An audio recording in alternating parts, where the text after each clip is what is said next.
V. The 5 Orange Pips. When I glance over my notes and records of the Sherlock Holmes cases between the years 82 and 90, I am faced by so many which present strange and interesting features that it is no easy matter to know which to choose and which to leave. Some, however, have already gained publicity through the papers, and others have not offered a field for those peculiar qualities which my friend possessed in so high a degree, and which it is the object of these papers to illustrate. Some, too, have baffled his analytical skill, and would be, as narratives, beginnings without an ending, while others have been but partially cleared up, and have their explanations founded rather upon conjecture and surmise than on that absolute logical proof which was so dear to him. There is, however, one of these last which was so remarkable in its details and so startling in its results that I am tempted to give some account of it in spite of the fact that there are points in connection with it which never have been, and probably never will be, entirely cleared up. The year 87 furnished us with a long series of cases of greater or less interest, of which I retain the records. Among my headings under this 12 months, I find an account of the adventure of the Peridot Chamber, of the Amateur Mendicant Society, who held a luxurious club in the lower vault of a furniture warehouse, of the facts connected with the loss of the British bark Sophie Anderson, of the singular adventures of the Grice Pattersons in the island of Ufa, and finally, of the Camberwell poisoning case. In the latter, as may be remembered, Sherlock Holmes was able, by winding up the dead man's watch, to prove that it had been wound up 2 hours before, and that therefore the deceased had gone to bed within that time, a deduction which was of the greatest importance in clearing up the case. All these I may sketch out at some future date, but none of them present such singular features as the strange train of circumstances which I have now taken up my pen to describe. It was in the latter days of September, and the equinoctial gales had set in with exceptional violence. All day the wind had screamed and the rain had beaten against the windows, so that even here in the heart of great, handmade London, we were forced to raise our minds for the instant from the routine of life and to recognize the presence of those great elemental forces which shriek at mankind through the bars of his civilization, like untamed beasts in a cage. As evening drew in, the storm grew higher and louder, and the wind cried and sobbed like a child in the chimney. Sherlock Holmes sat moodily at one side of the fireplace, cross-indexing his records of crime, while I at the other was deep in one of Clark Russell's fine sea stories, until the howl of the gale from without seemed to blend with the text, and the splash of the rain to lengthen out into the long swash of the sea waves. My wife was on a visit to her mother's, and for a few days I was a dweller once more in my old quarters at Baker Street. "Why?" said I, glancing up at my companion. "That was surely the bell. Who could come tonight? Some friend of yours, perhaps?" "Except yourself, I have none. I do not encourage visitors." "A client, then? If so, it is a serious case. Nothing less would bring a man out on such a day and at such an hour, but I take it that it is more likely to be some crony of the landlady's." Sherlock Holmes was wrong in his conjecture, however, for there came a step in the passage and a tapping at the door. He stretched out his long arm to turn the lamp away from himself and towards the vacant chair upon which a newcomer must sit. "Come in," he said. The man who entered was young, some 22 at the outside, well-groomed and trimly clad, with something of refinement and delicacy in his bearing. The streaming umbrella which he held in his hand and his long, shining waterproof told of the fierce weather through which he had come. He looked about him anxiously in the glare of the lamp, and I could see that his face was pale and his eyes heavy, like those of a man who is weighed down with some great anxiety. "I owe you an apology," he said, raising his golden pince-nez to his eyes. "I trust that I have not intruding. I fear that I have brought some traces of the storm and rain into your snug chamber. Give me your coat and umbrella. They may rest here on the hook and will be dry presently. You have come up from the southwest, I see." "Yes, from Horsham." That clay and chalk mixture I see on your toe caps is quite distinctive. I have come for advice. That is easily got. And help. That is not always so easy. I have heard of you, Mr. Holmes. I heard from Major Prendergast how you saved him in the Tankerville's club scandal. Ah, of course. He was wrongfully accused of cheating at cards. He said that you could solve anything. He said too much. That you are never beaten. I have been beaten 4 times, 3 times by men and once by a woman. But what is that compared with the number of your successes? It is true that I have generally been successful. Then you may be so with me. I beg that you will draw your chair up to the fire and favor me with some details as to your case. It is no ordinary one. None of those which come to me are. I am the last court of appeal. And yet I question, sir, whether in all your experience you have ever listened to a more mysterious and inexplicable chain of events than those which have happened in my own family. You fill me with interest, said Holmes. Pray, give us the essential facts from the commencement, and I can afterwards question you as to those details which seem to me to be most important. The young man pulled his chair up and pushed his wet feet out towards the blaze. My name is John Openshaw, but my own affairs, as far as I can understand, have little to do with this awful business. It is a hereditary matter, so in order to give you an idea of the facts, I must go back to the commencement of the affair. You must know that my grandfather had 2 sons, my uncle Elias, and my father Joseph. My father had a small factory at Coventry, which he enlarged at the time of the invention of bicycling. He was a patentee of the unbreakable tire, and his business met with such success that he was able to sell it and to retire on a handsome competence. My uncle Elias emigrated to America when he was a young man and became a planter in Florida, where he was reported to have done very well. At the time of the war, he fought in Jackson's army and afterwards under Hood, where he rose to be a colonel. When Lee laid down his arms, my uncle returned to his plantation, where he remained for 3 or 4 years. About 1869 or 1870, he came back to Europe and took a small estate in Sussex, near Horsham. He had made a very considerable fortune in the States, and his reason for leaving them was his aversion to the Negroes and his dislike of the Republican policy in extending the franchise to them. He was a singular man, fierce and quick-tempered, very foul-mouthed when he was angry, and of a most retiring disposition. During all the years that he lived at Horsham, I doubt if ever he set foot in the town. He had a garden and 2 or 3 fields round his house, and there he would take his exercise, though very often for weeks on end he would never leave his room. He drank a great deal of brandy and smoked very heavily, but he would see no society and did not want any friends, not even his own brother. He didn't mind me. In fact, he took a fancy to me, for at the time when he saw me first I was a youngster of 12 or so. This would be in the year 1878, after he had been 8 or 9 years in England. He begged my father to let me live with him, and he was very kind to me in his way.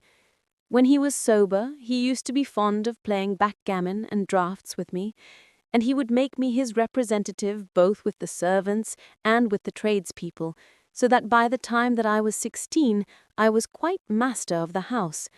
I kept all the keys and could go where I liked and do what I liked, so long as I did not disturb him in his privacy. There was one singular exception, however, for he had a single room, a lumber room up among the attics, which was invariably locked, and which he would never permit either me or anyone else to enter. With a boy's curiosity, I have peeped through the keyhole, but I was never able to see more than such a collection of old trunks and bundles as would be expected in such a room. One day, it was in March 1883, a letter with a foreign stamp lay upon the table in front of the colonel's plate. It was not a common thing for him to receive letters, for his bills were all paid in ready money, and he had no friends of any sort. "From India," said he, as he took it up. "Pondicherry postmark, What can this be?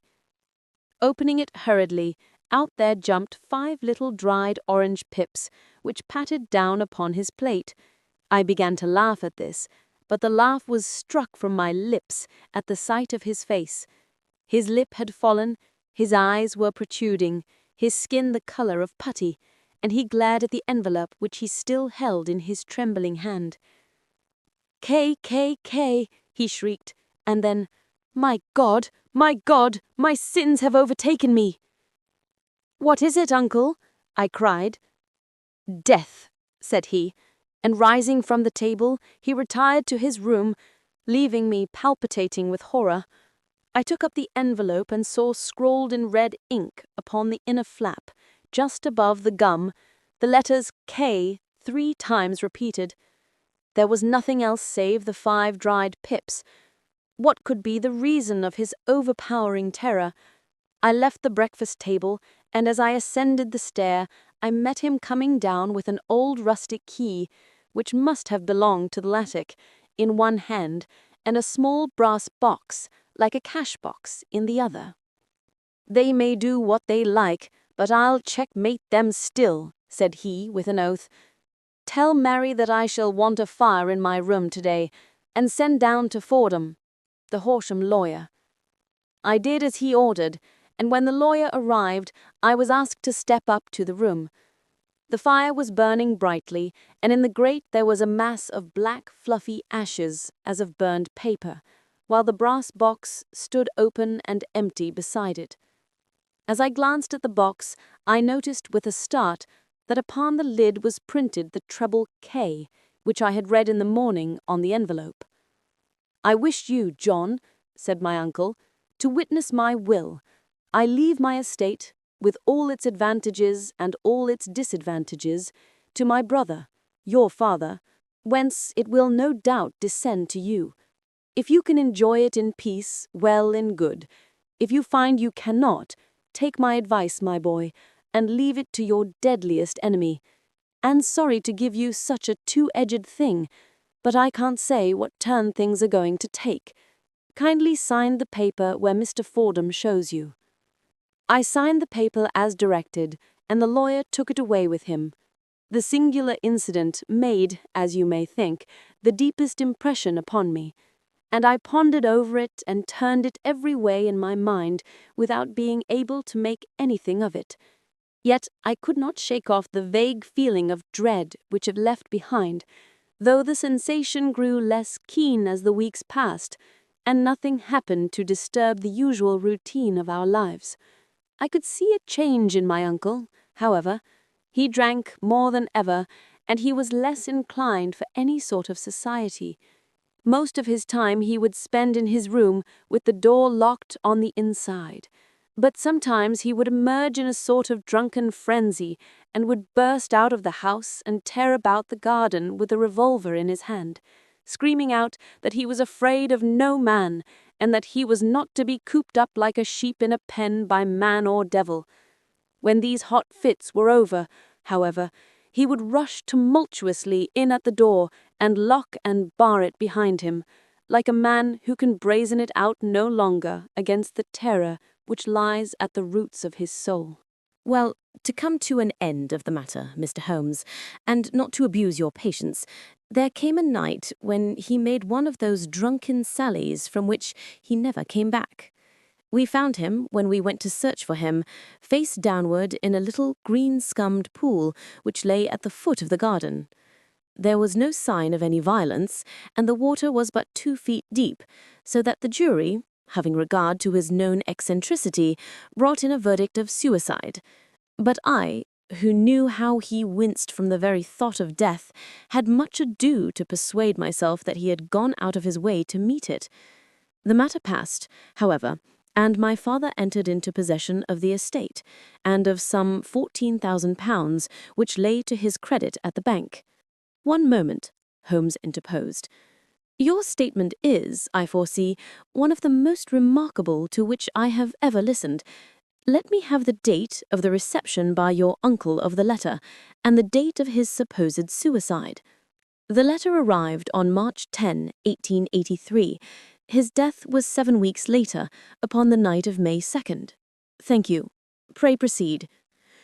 When my father took over the Horsham property, he, at my request, made a careful examination of the attic, which had been always locked up. We found the brass box there, although its contents had been destroyed. On the inside of the cover was a paper label with the initials of KKK repeated upon it, and letters, memoranda, receipts, and a register written beneath. These, we presume, indicated the nature of the papers which had been destroyed by Colonel Openshaw.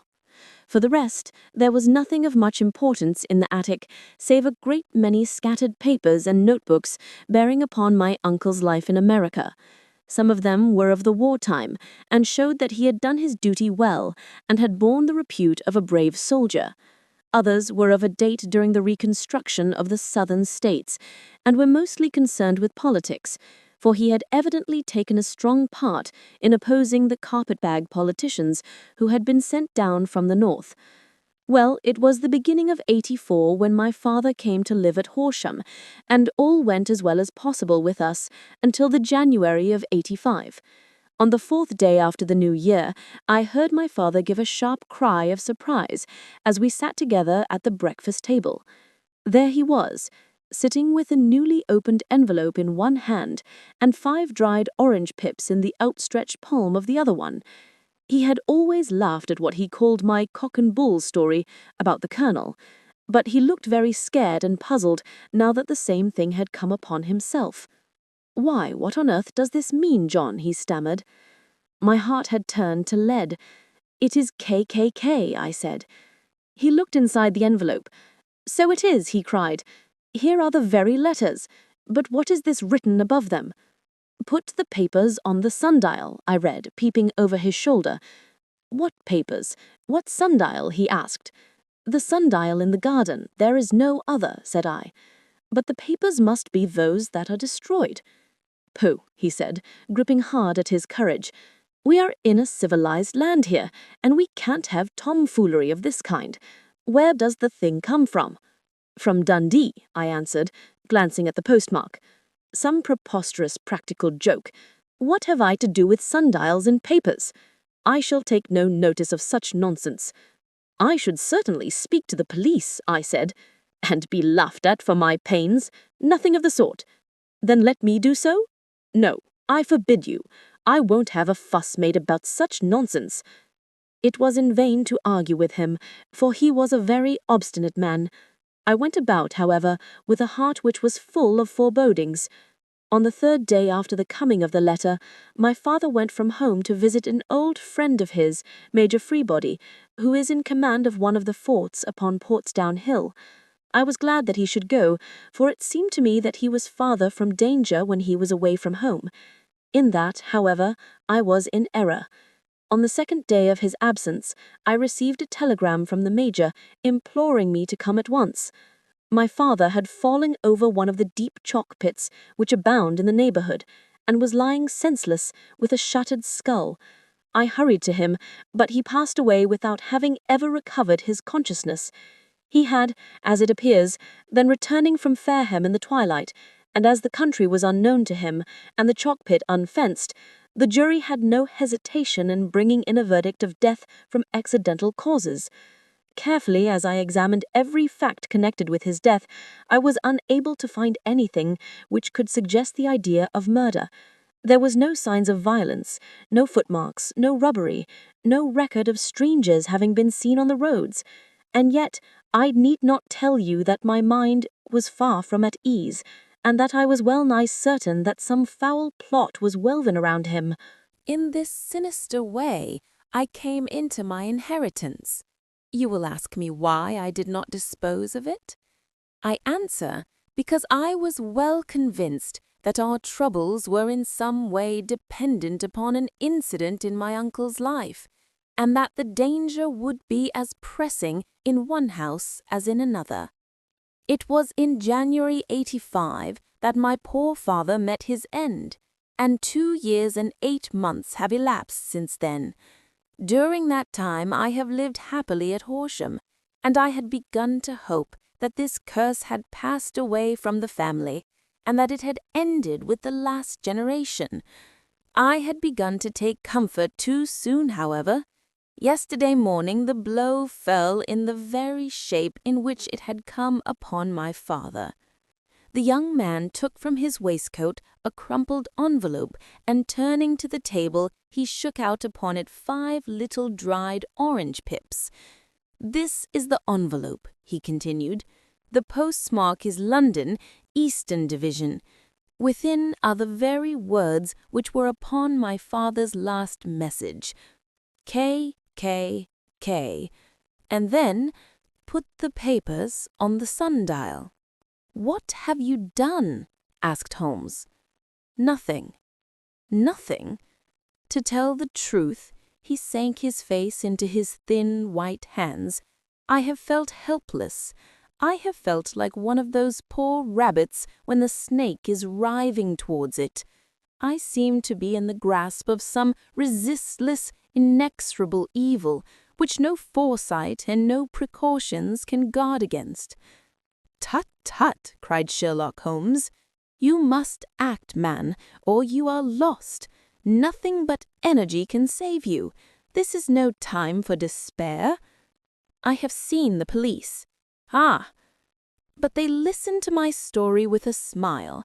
I am convinced that the inspector has formed the opinion that the letters are all practical jokes, and that the deaths of my relations were really accidents, as the jury stated, and were not to be connected with the warnings." Holmes shook his clenched hands in the air. "Incredible imbecility," he cried. "They have, however, allowed me a policeman who may remain in the house with me." "Has he come with you tonight?" "No, his orders were to stay in the house." Again, Holmes raved in the air. "Why did you come to me?" he said. "And above all, why did you not come at once?" "I did not know. It was only today that I spoke to Major Prendergast about my troubles, and was advised by him to come to you."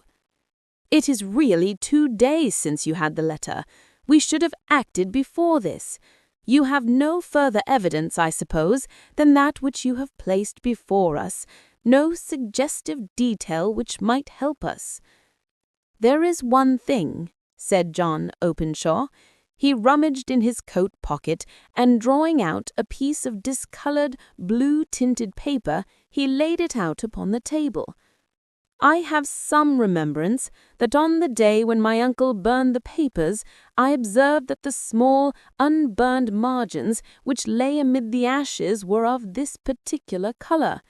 I found this single sheet upon the floor of his room, and I am inclined to think that it may be one of the papers which has perhaps fluttered out from among the others, and in that way has escaped destruction. Beyond the mention of pips, I do not see that it helps us much. I think myself that it is a page from some private diary. The writing is undoubtedly my uncle's." Holmes moved the lamp, and we both bent over the sheet of paper, which showed by its ragged edge that it had indeed been torn from a book. It was headed March 1869, and beneath were the following enigmatical notices. 4th, Hudson came. Same old platform.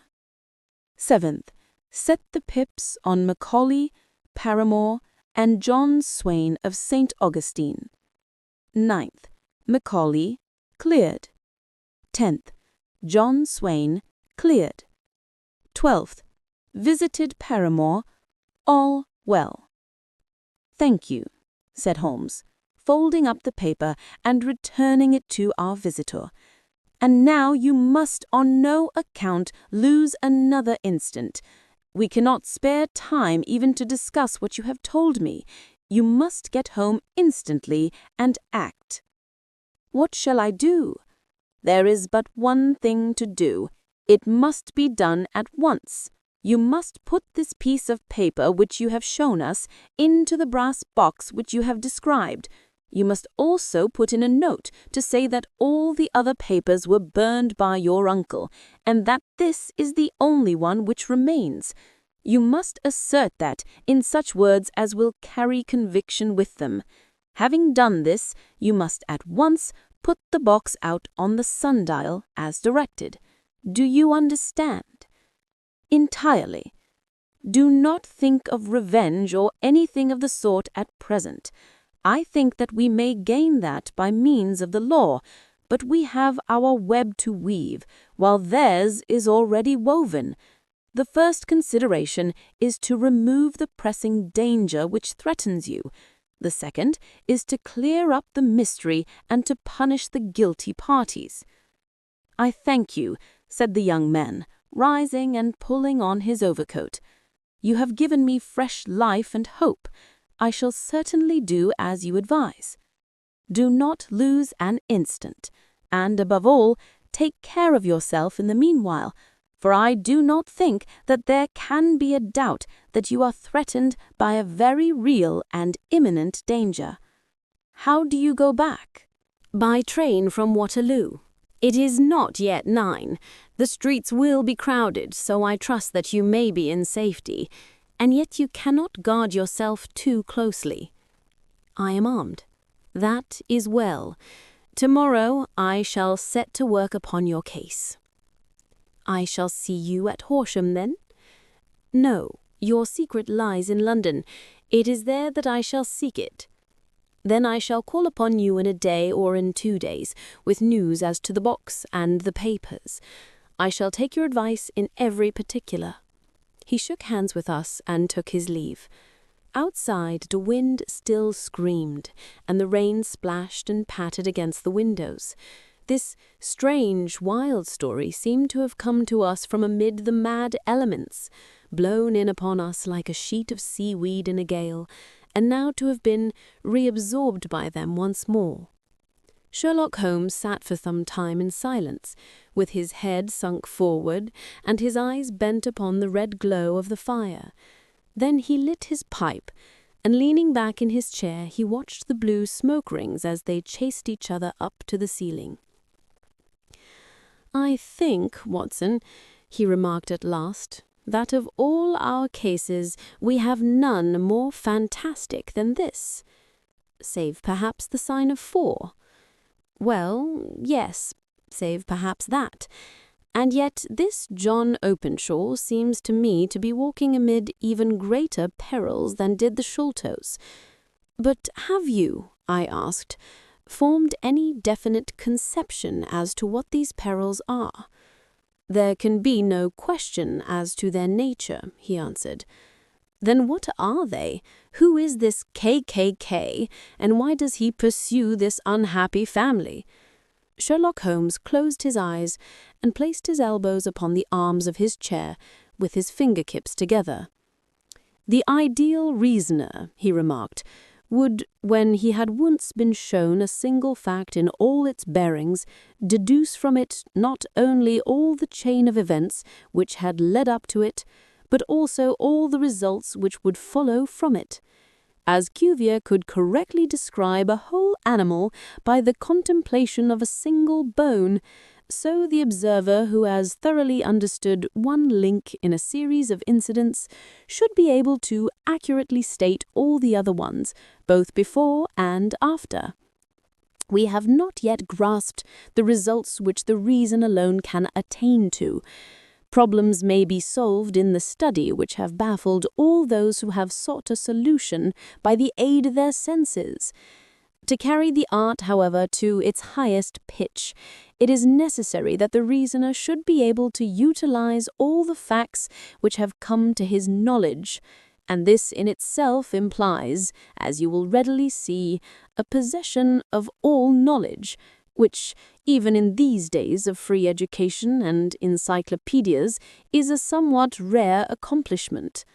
It is not so impossible, however, that a man should possess all knowledge which is likely to be useful to him in his work, and this I have endeavored in my case to do.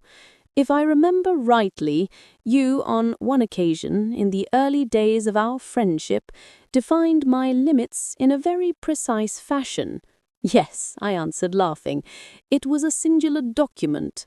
Philosophy, astronomy, and politics were marked at 0, I remember. Botany, variable. Geology, profound as regards the mudstains from any region within 50 miles of town. Chemistry, eccentric. Anatomy, unsystematic. Sensational literature and crime records, unique. Violin player, boxer, swordsman, lawyer, and self-poisoner by cocaine and tobacco. Those, I think, were the main points of my analysis. Holmes grinned at the last item. "Well," he said, "I say now, as I said then, that a man should keep his little brain attic stocked with all the furniture that he is likely to use, and the rest he can put away in the lumber room of his library, where he can get it if he wants it. Now, for such a case as the one which has been submitted to us tonight, we need certainly to muster all our resources. Kindly hand me down the letter K of the American Encyclopedia, which stands upon the shelf beside you. Thank you. Now let us consider the situation and see what may be deduced from it. In the first place, we may start with a strong presumption that Colonel Openshaw had some very strong reason for leaving America. Men at his time of life do not change all their habits and exchange willingly the charming climate of Florida for the lonely life of an English provincial town. His extreme love of solitude in England suggests the idea that he was in fear of someone or something. So we may assume as a working hypothesis that it was fear of someone or something which drove him from America. As to what it was he feared, we can only deduce that by considering the formidable letters which were received by himself and his successors. Did you remark the postmarks of those letters? The first was from Pondicherry, the second from Dundee, and the third from London. From East London. What do you deduce from that? They are all seaports. That the writer was on board of a ship. Excellent. We have already a clue. There can be no doubt that the probability, the strong probability, is that the writer was on board of a ship.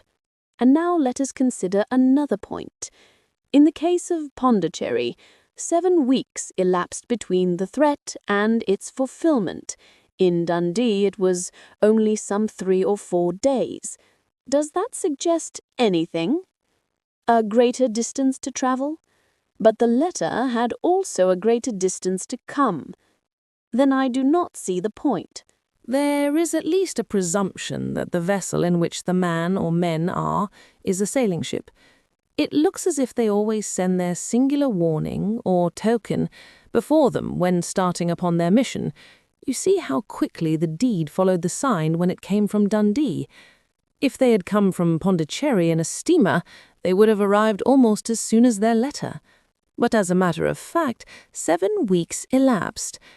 I think that those 7 weeks represented the difference between the mail boat which brought the letter and the sailing vessel which brought the writer.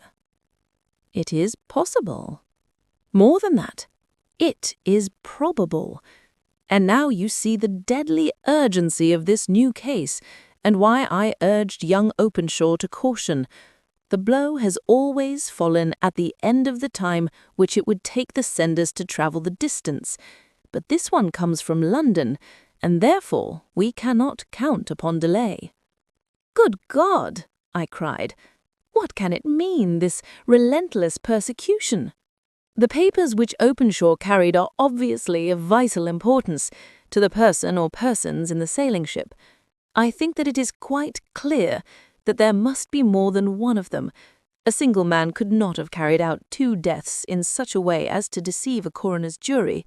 There must have been several in it, and they must have been men of resource and determination. Their papers they mean to have, be the holder of them who it may.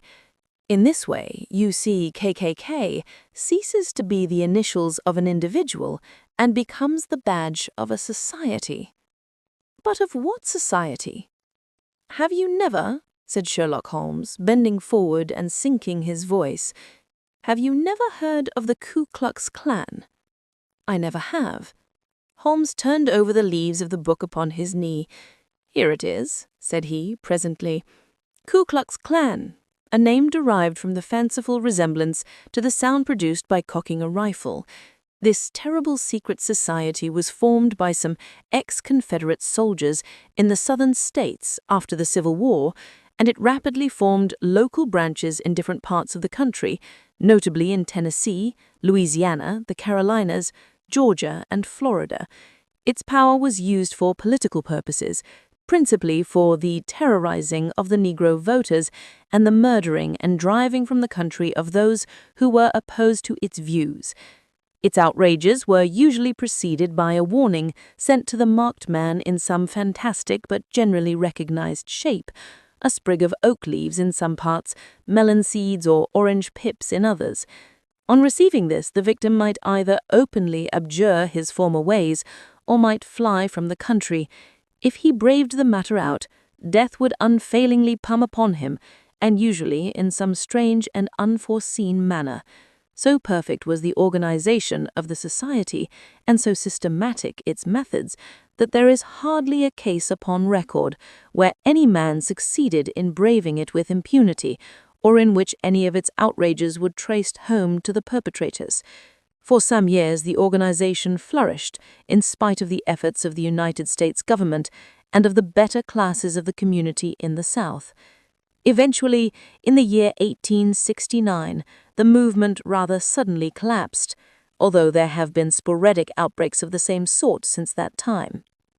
You will observe, said Sherlock Holmes, laying down the volume, that the sudden breaking up of the society was coincident with the disappearance of Openshaw from America with their papers. It may well have been cause and effect. It is no wonder that he and his family have some of the more implacable spirits upon their track. You can understand that this register and diary may implicate some of the first men in the South, and that there may be many who will not sleep easy at night until it is recovered. Then the page we have seen is such as we might expect. It ran, if I remember right, sent the pips to A, B, and C, that is, sent the society's warning to them. Then there are successive entries that A and B cleared or left the country, and finally that C was visited, with, I fear, a sinister result for C.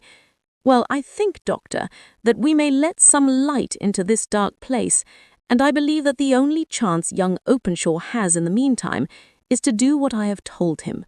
There is nothing more to be said or to be done tonight, so hand me over my violin, and let us try to forget for half an hour the miserable weather and the still more miserable ways of our fellow men. It had cleared in the morning, and the sun was shining with a subdued brightness through the dim veil which hangs over the great city. Sherlock Holmes was already at breakfast when I came down. You will excuse me for not waiting for you. I foresee, a very busy day before me, and looking into this case of young Openshaw's. What steps will you take? I asked. It will very much depend upon the results of my first inquiries. I may have to go down to Horsham after all. You will not go there first? No, I shall commence with the city. Just ring the bell, and the maid will bring up your coffee. As I waited, I lifted the unopened newspaper from the table and glanced my eye over it. It rested on a heading that sent a chill to my heart. "Holmes," I cried, "you are too late." "Ah," he said, laying down his cup. "I feared as much. How was it done?" He spoke calmly, but I could see that he was deeply moved. My eye caught the name of Openshaw, and the heading, "Tragedy near Waterloo Bridge." Here is the account. Between 9 and 10 last night, Police Constable Cook of the H Division, on duty near Waterloo Bridge, heard a cry for help and a splash in the water. The night, however, was extremely dark and stormy, so that, in spite of the help of several passers-by, it was quite impossible to effect a rescue. The alarm, however, was given, and by the aid of the water police, the body was eventually recovered. It proved to be that of a young gentleman whose name, as it appears from an envelope which was found in his pocket, was John Openshaw, and whose residence is near Horsham. It is conjectured that he may have been hurrying down to catch the last train from Waterloo Station, and that in his haste and the extreme darkness he missed his path and walked over the edge of one of the small landing places for river steamboats. The body exhibited no traces of violence, and there can be no doubt that the deceased had been the victim of an unfortunate accident, which should have had the effect of calling the attention of the authorities to the condition of the riverside landing stages. We sat in silence for some minutes, Holmes more depressed and shaken than I had ever seen him. "That hurts my pride, Watson," he said at last. "It is a petty feeling, no doubt, but it hurts my pride. It becomes a personal matter with me now, and if God sends me health, I shall set my hand upon this gang. That he should come to me for help, and that I should send him away to his death." He sprang from his chair and paced about the room in uncontrollable agitation, with a flush upon his sallow cheeks and a nervous clasping and unclasping of his long, thin hands. "They must be cunning devils," he exclaimed at last. "How could they have decoyed him down there? The embankment is not on the direct line to the station. The bridge, no doubt, was too crowded, even on such a night, for their purpose. Well, Watson, we shall see who will win in the long run. I am going out now." "To the police?" "No, I shall be my own police. When I have spun the web, they may catch the flies, but not before." All day I was engaged in my professional work, and it was late in the evening before I returned to Baker Street. Sherlock Holmes had not come back yet. It was nearly 10 o'clock before he entered, looking pale and worn. He walked up to the sideboard, and tearing a piece from the loaf, he devoured it voraciously, washing it down with a long draught of water. "You are hungry." "Starving. It had escaped my memory. I have had nothing since breakfast." "Nothing?" "Not a bite. I had no time to think of it." "And how have you succeeded?" "Well." "You have a clue?" "I have them in the hollow of my hand. Young Openshaw shall not long remain unavenged." "Why, Watson, let us put their own devilish trademark upon them. It is well thought of." "What do you mean?" He took an orange from the cupboard, and tearing it to pieces, he squeezed out the pips upon the table. Of these he took 5, and thrust them into an envelope. On the inside of the flap he wrote S.H. for J.O. Then he sealed it, and addressed it to Captain James Calhoun, Bark, Lone Star, Savannah, Georgia. "That will await him when he enters port," he said, chuckling. "It may give him a sleepless night. He will find it as sure a precursor of his fate as Openshaw did before him." "And who is this Captain Calhoun?" "The leader of the gang. I shall have the others, but he first." "How did you trace it, then?" He took a large sheet of paper from his pocket, all covered with dates and names. "I have spent the whole day," he said, "over Lloyd's registers and files of the old papers, following the future career of every vessel which touched at Pondicherry in January and February in '83. There were 36 ships of fair tonnage which were reported there during those months. Of these, one, the Lone Star, instantly attracted my attention, since, although it was reported as having cleared from London, the name is that which is given to one of the states of the Union. Texas, I think. I was not and am not sure which, but I knew that the ship must have an American origin. What then? I searched the Dundee records, and when I found that the bark Lone Star was there in January, '85, my suspicion became a certainty. I then inquired as to the vessels which lay at present in the port of London. Yes, the Lone Star had arrived here last week. I went down to the Albert Dock, and found that she had been taken down the river by the early tide this morning, homeward bound to Savannah. I wired to Gravesend, and learned that she had cast some time ago. and as the wind is easterly, I have no doubt that she is now past the Goodwins, and not very far from the Isle of Wight. What will you do then? Oh, I have my hand upon him. He and the 2 mates are, as I learn, the only native-born Americans in the ship. The others are Finns and Germans. I know also that they were all 3 away from the ship last night. I had it from the stevedore, who has been loading their cargo. By the time that their sailing ship reaches Savannah, the mail-boat will have carried this letter, and the cable will have informed the police in Savannah that these 3 gentlemen are badly wanted here on a charge of murder. There is ever a flaw, however, in the best laid of human plans, and the murderers of John Openshaw were never to receive the orange pips, which would show them that another, as cunning and as resolute as themselves, was upon their track. Very long and very severe were the equinoctial gales that year. We waited long for news of the Lone Star of Savannah, but none ever reached us. We did at last hear that somewhere far out in the Atlantic, a shattered sternpost of a boat was seen swinging in the trough of a wave, with the letters L.S. carved upon it, and that is all which we shall ever know of the fate of the Lone Star.